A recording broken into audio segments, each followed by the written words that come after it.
በዛሬው ዕለት በኦማሃ ኔብራስካ የሚገኘው ኤፕሊ አየር ማረፊያ የታየው ትዕይንት አሜሪካ ምን ያህል ለከፍተኛ አደጋ ተጋላጭ መሆኗን የሚያሳይና የመላው አገሪቱን ሕዝብ እንቅልፍ የነሳ ክስተት ነው። ከመርከቧ ተፈናቅለው በአየር ኃይል ታጅበው የመጡት 17 አሜሪካውያንና አንድ እንግሊዛዊ ነዋሪ በቀላሉ የሚታይ የጤና ምርመራ ሳይሆን እንደ ጦር እስረኛ በከፍተኛ ጥበቃና በባዮ ኮንቴንመንት ክፍሎች ውስጥ ተዘግቶባቸው ነው የመጡት። ከነዚህም መካከል አንዱ በቫይረሱ ተይዞ መገኘቱና ሌላኛው ደግሞ ምልክቶችን ማሳየት መጀመሩ ወረርሽኙ አሜሪካ ውስጥ ስር ለመስደድና ወደማይታከም የጅምላ እልቂት ለመቀየር ጫፍ መድረሱን ማሳያ ሆኗል።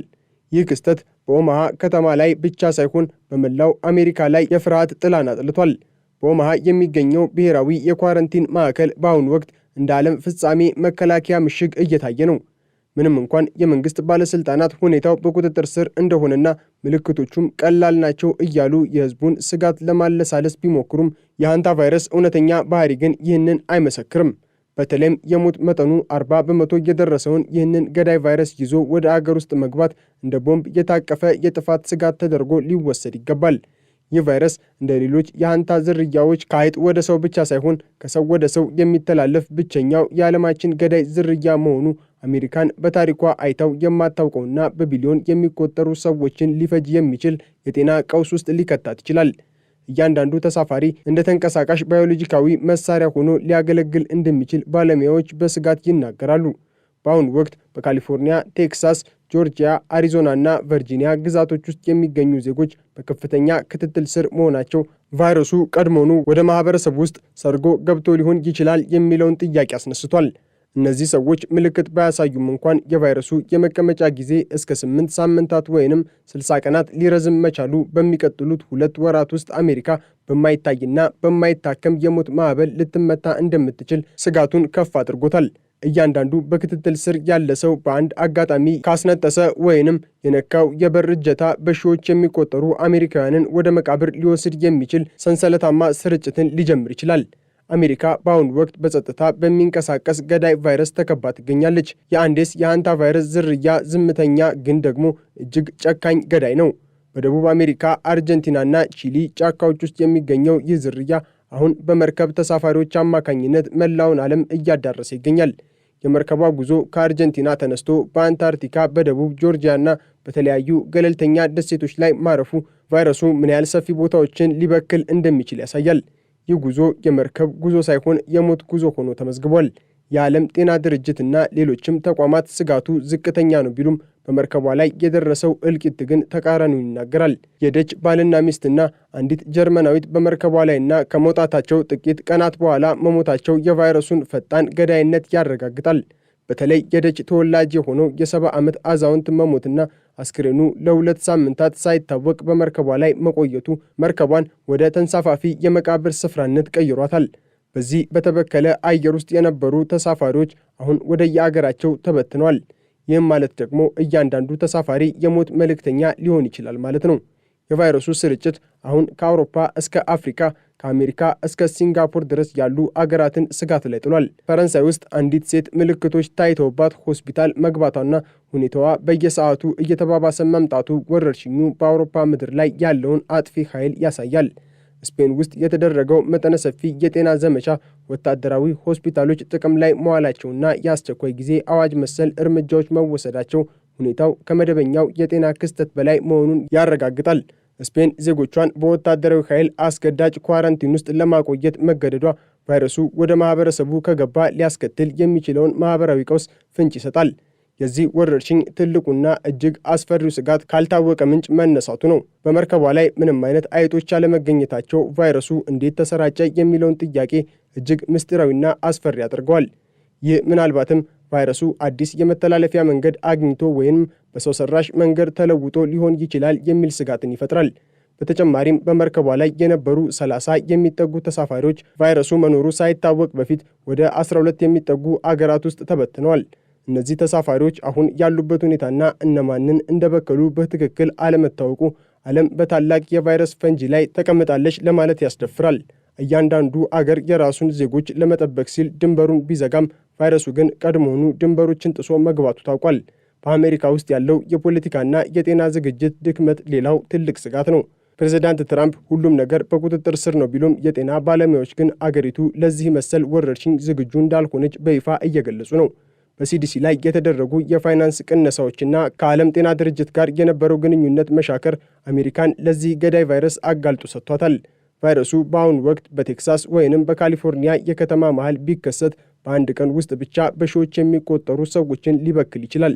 የጤና መዋቅሩ ሊፈርስ፣ ሆስፒታሎች ሊጨናነቁና ህዝባዊ ስርዓት ሊጠፋ የሚችልበት ዕድል እጅግ ሰፊ ነው። አሜሪካ በታሪኳ ትልቅ ፈተና ተደቅኖባታል።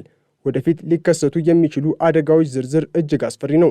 አንደኛው የሃንታ ቫይረስ ሳንባን የማጥቃት ባህሪ ስላለው በአጭር ጊዜ ውስጥ በአገሪቱ ያሉ የመተንፈሻ መርጃ መሳሪያዎች እጥረት ሊከሰት ይችላል። የሞት መጠኑም 40 በመቶ መሆኑ ደግሞ ሆስፒታሎች በሬሳዎች ሊጨናነቁ እንደሚችሉ ፍንጭ ይሰጣል። በሁለተኛ ደረጃ በሶሻል ሚዲያ ላይ እየተሰራጩ ያሉ የሐሰት መረጃዎች፣ ለምሳሌም ኤቨርሜክቲን ለሃንታ ቫይረስ መድኃኒት ነው የሚሉ ወሬዎች ሰዎች ሳይንሳዊ ሕክምናን ትተው ወደ ተሳሳተ እርምጃ እንዲያዘነብሉና የሞት መጠኑ እንዲጨምር ሊያደርግ ይችላሉ። ይህ ደግሞ የማህበራዊ ቀውስን የበለጠ ያባብሰዋል። በተጨማሪም ቫይረሱ ወደ አሜሪካ የዱር እንስሳት ወይንም በአገሪቱ ወደሚገኙ የአይጥ ዝርያዎች ከተሸጋገረ ወረርሽኙን በቁጥጥር ስር መዋል ፈጽሞ የማይቻል ይሆናል። ይህም ማለት ደግሞ ሃንታ ቫይረስ በአሜሪካ ምድር ላይ ለዘላለም የሚኖር በማንኛውም ጊዜ ሊቀሰቀስ የሚችልና የሰው ልጅን ዝርያ ሊያጠፋ የሚችል ስጋት ሆኖ ይቀራል ማለት ነው። የኢኮኖሚ ውድቀቱ፣ የጉዞ እገዳዎችና የማህበራዊ ትስስር መቋረጥ ኮቪድ-19 ካደረሰው ጉዳት በ10 እጥፍ የከፋ ሊሆን እንደሚችል ይገመታል። የዓለም የንግድ መስመሮች ሊዘጉ፣ የአየር በረራዎች ሊቋረጡና ከተሞች ጭልጥ ወዳለ የመቃብር ስፍራነት ሊቀየሩ ይችላሉ። ይህ የጥፋት ትዕይንት በአሁኑ ወቅት በአሜሪካ አድማስ ላይ በግልጽ እየታየ ነው። የኤምቪ ሆንዲየስ ክስተት የአገራትን የራስ ወዳድነትም አሳይቷል። ኬፕ ቨርዴ መርከቧን ለማቆም ፈቃደኛ አለመሆኗንና ስፔን መርከቧን እንድትገባ መፍቀዷ በአውሮፓ ሕብረትና በአፍሪካ ሀገራት መካከል ከፍተኛ የፖለቲካ ውጥረቶችን ፈጥሯል። ይህ አለመግባባት ወረርሽኙን በጋራ ለመከላከል የሚደረገውን ጥረት ያደናቅፈዋል። አገራት ድንበሮቻቸውን በወታደራዊ ኃይል መዝጋት መጀመራቸው የዓለምን ሰላም አደጋ ላይ ጥሎታል። ቫይረሱ አገራትን ከማጥፋቱ በፊት ፖለቲካዊ አንድነታችንን እያናገው ይገኛል። በትሪስታን ዳ ኩንሃ ደሴት ላይ የተገኘው ተጠርጣሪ ታካሚ ቫይረሱ ምን ያህል ገለልተኛ የሆኑ የዓለም ክፍሎችን ሳይቀር ማዳረስ እንደሚችል አሳይቷል። ይህ ደሴት በዓለም ላይ እጅግ ርቆ የሚገኝ ቦታ ሆኖ ሳለ ቫይረሱ እዚያ መድረሱ ማንም የትም ቦታ ቢሆን ከዚህ ገዳይ ቫይረስ ነፃ እንደማይሆን ያረጋግጣል። ዓለም አሁን ያለችበት ሁኔታ ሁሉም ለራሱ የሚል የራስ ወዳድነት የሰፈነበት በመሆኑ ቫይረሱ ይህንን ክፍተት ተጠቅሞ የሰው ልጅ ታሪክ ሊያበቃ ይችላል። እያንዳንዱ አህጉር አሁን በራሱ የድንጋጤ ወረዳ ውስጥ ተዘፍቆ ይገኛል። የዓለም ጤና ድርጅት ዋና ዳይሬክተር ዶክተር ቴድሮስ አድሃኖም ስጋቱ ዝቅተኛ ነው ቢሉም ይህ ንግግር ብዙዎችን አላሳመንም። ኮቪድ-19 ሲከሰትም ተመሳሳይ ንግግሮች መደረጋቸውን የሚያስታውሱ ሰዎች አሁን የሚሰጡ መግለጫዎችን በጥርጣሬ ዓይን ይመለከታሉ። የቫይረሱ አጥፊነትና የሞት መጠኑ ከኮቪድ እጅግ የላቀ መሆኑ ሁኔታውን የበለጠ አሳሳቢ ያደርገዋል። አሜሪካ ውስጥ በኦማሃ የሚገኙ ታካሚዎች ሁኔታ በየደቂቃው ክትትል እየተደረገባቸው ቢሆንም ቫይረሱ ግን ቀድሞውኑ ወደ ሌሎች ከተሞች ተሰራጭቶ ሊሆን ይችላል የሚለው ስጋት የሀገሪቱን ጸጥታ አናግቶታል። በአሁኑ ወቅት በመላው አሜሪካ የሚገኙ የሕዝብ ጤና ተቋማት በከፍተኛ ዝግጁነት ላይ ቢሆኑም የሃንታ ቫይረስን ለመከላከል የሚያስችል የተረጋገጠ ክትባት ወይንም መድኃኒት አለመኖሩ ትልቁ ድክመት ነው።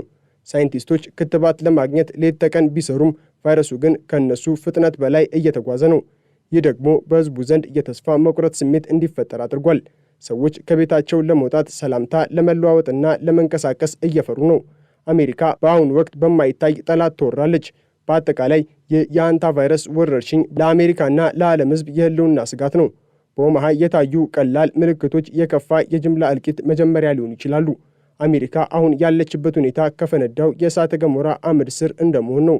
በካሊፎርኒያ፣ በቴክሳስ እና በሌሎችም ግዛቶች ያሉ ዜጎች መቼ እንደሚታመሙና መቼ እንደሚሞቱ ሳይታወቅ የሚደረገው ጥበቃ የሀገሪቱን የጤና መዋቅር ለከፍተኛ ጫና አድርጎታል። አሜሪካ አሁን በታሪኳ እጅግ አስፈሪው ምዕራፍ ላይ ትገኛለች። የአንዴስ ቫይረስ ስርጭት የሰው ልጅ ለተላላፊ በሽታዎች ምን ያህል ደካማ መሆኑን በድጋሚ ያሳየበት ክስተት ነው። 40 በመቶ የሞት መጠን ያለው ቫይረስ ከሰው ወደ ሰው እየተላለፈ ባለበት ሁኔታ አይዟችሁ ስጋቱ ዝቅተኛ ነው የሚሉ መግለጫዎችን ህዝቡን ለከፋ ጥፋት የሚያዘጋጁ ማደንዘዣዎች እንጂ እውነታውን የሚገልጹ አይደሉም። አሜሪካ በአሁኑ ወቅት ዕጣ ፈንታዋ በሳይንስና በጊዜ መካከል ባለ ፉክክር ላይ ወድቋል። በሚቀጥሉት ሳምንታት ውስጥ የምንሰማቸው ዜናዎችም አሳዛኝ፣ አስደንጋጭና ምናልባትም የአንድ ትውልድ ማብቂያ ሊሆኑ እንደሚችሉ መጠበቅ የግድ ነው። ይህ መርከብ የጀመረው ጉዞ የዓለምን የጤና ታሪክ ለዘላለም የሚቀይርና የሰው ልጅን ሕልውና ጥያቄ ውስጥ የሚከት ጥቁር ጠባሳ ሆኖ ይቀራል። አሜሪካውያን አሁን ሊያደርጉት የሚችሉት ብቸኛው ነገር ለሚመጣው ታላቅ መቅሰፍት መዘጋጀትና የጤና ባለሙያዎችን መመሪያ መከተል ብቻ ነው። ነገር ግን ጊዜው እየረፈደ መሆኑ ግልጽ ነው። ወረርሽኙ ያስከተለው ማኅበራዊ ድንጋጤ ከአካላዊ ሕመም በላይ ነው። በየከተማው ያሉ የገበያ ማዕከላት ባዶ እየሆኑ ነው። ሰዎች ምግብና መድኃኒት ለማከማቸት እያደረጉት ያለው ሩጫ የንግድ ሥርዓቱን እያናጋው ነው። ይህ ስጋት በአሜሪካ ላይ ብቻ ሳይሆን በመላው ዓለም ላይ ተመሳሳይ የጥፋት ጥላን ደቅኗል። የዓለም ጤና ድርጅትና ሌሎችም ዓለም አቀፍ ተቋማት ወረርሽኙን ለመቆጣጠር የሚያደርጉት ጥረት በቂ አለመሆኑን ብዙዎች ይተቻሉ። በተለይም በመርከቧ ላይ የነበሩ ተሳፋሪዎች ወደ የአገራቸው ሲበተኑ የተደረገው ቁጥጥር የላላ መሆኑ ቫይረሱ ወደ ማኅበረሰቡ ውስጥ ሰርጎ እንዲገባ በር ከፍቷል። በአሁኑ ወቅት የአሜሪካ መንግሥት ከፍተኛ የጥበቃ እርምጃዎችን ቢወስድም ቫይረሱ ግን በሰው ደም ውስጥ ተደብቆ ድንበሮችን እያለፈ ነው። የሃንታ ቫይረስ በተለይም ሳምባን የማጥቃት ባህሪው እጅግ አስፈሪ ነው። አንድ ሰው መተንፈስ ሲያቅተውና ሳምባው በፈሳሽ ሲሞላ ሕክምናው እጅግ ውስብስብና አድካሚ ይሆናል። አሜሪካ በአሁኑ ወቅት በቂ የመተንፈሻ መሳሪያዎችና የባለሙያዎች እጥረት ሊያጋጥማት እንደሚችል ይገመታል። ይህ ደግሞ የሟቾችን ቁጥር በከፍተኛ ሁኔታ ሊጨምረው ይችላል። የዓለም አቀፍ ስጋቶች ሌላው ገጽታ የቫይረሱ ሚውቴሽን ወይንም ባህሪው የመቀየር ዕድል ነው። አንዴስ ቫይረስ ቀድሞውኑም ከሰው ወደ ሰው የመተላለፍ ባህሪ ያለው ብቸኛው ዝርያ ነው። ይህ ዝርያ ባህሪውን ቀይሮ በንክኪ ብቻ ሳይሆን በአየር ላይ የመሰራጨት ዕድል ካገኘ የዓለም መጨረሻ መቃረቡን የሚያሳይ ይሆናል። ሳይንቲስቶች ይህ እንዳይሆን ከፍተኛ ጥናት እያደረጉ ቢሆንም የተፈጥሮን ምስጢር መረዳት ግን ፈታኝ ሆኖባቸዋል። አሜሪካ አሁን በዚህ ስጋት መሃል ትገኛለች። በመጨረሻም ይህ ወረርሽኝ የሰው ልጅን ትዕቢት የሰበረ ክስተት ሆኗል። ዘመናዊ ቴክኖሎጂ እና ሳይንስ ባለበት በዚህ ዘመን በአንድ መርከብ የተነሳ ቫይረስ መላውን ዓለም ሲያናጋ ማየት እጅግ አሳዛኝ ነው።